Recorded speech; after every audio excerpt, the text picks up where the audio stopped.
She whispered to me and says, "You're going to jail for braiding."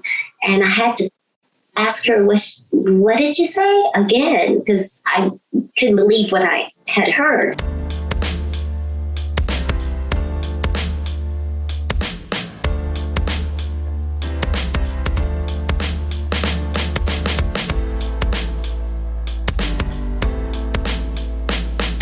They fingerprinted me, they strip searched me, they gave me a set of clothes to put on, and then they threw me in a jail cell and said, "You just have to wait until your term comes." I was going to jail for braiding without a cosmetology license.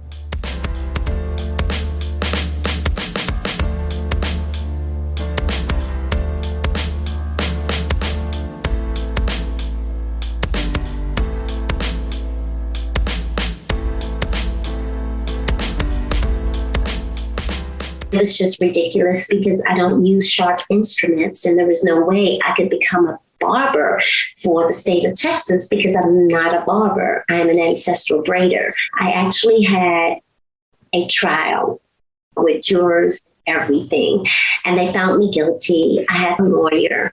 Me and my 5 children became home. The community had to rally around us and find a place where we could go. This is our culture. We must create a respectful and open world for natural care. It is our crown. I grew up in a very impoverished community. Everybody was doing something to feed the community.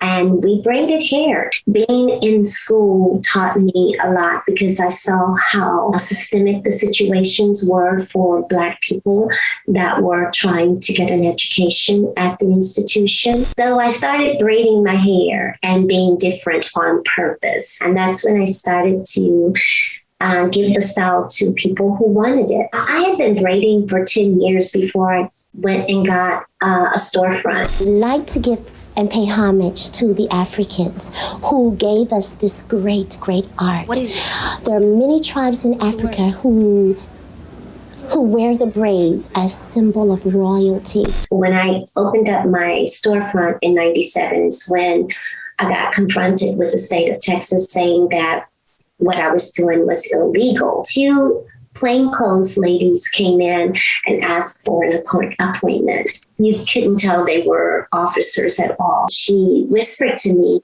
and says, "You're going to jail for braiding." By that time, 5 other real cops, Caucasian cops, came into the salon, and I was like, I'm going to jail for real. I thought that I was a criminal, that I had maybe murdered or killed somebody. I mean, it was just so devastating, and I was so happy that my children didn't witness it. And then finally, after a couple of weeks or so, she said, "You can go back to your salon."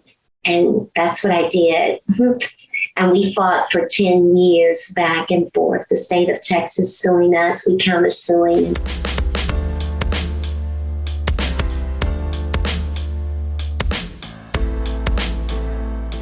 2005 is when the state of Texas dropped the first case and said, well, we can't find anyone to teach you ancestral braiding, so we're going to grandfather you. 10 more years later, they said, you can braid, but you can't teach the next generation. So I had to get another lawyer. The lawyer actually found me IJ, Institute for Justice. This morning we filed a lawsuit, a federal lawsuit, challenging the application of Texas's barbering laws and regulations to African hair braiding instructors. I just want to earn an honest living, pass down the great art to the next generation of children so no one else can experience what I've experienced in the last 20 years.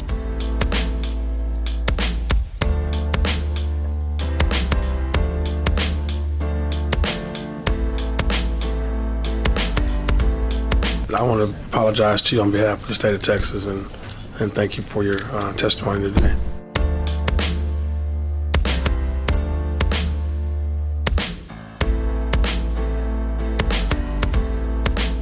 It's very hard to feel proud about who you are in this country as Black people. And there are millions of children that want to feel proud about who they are.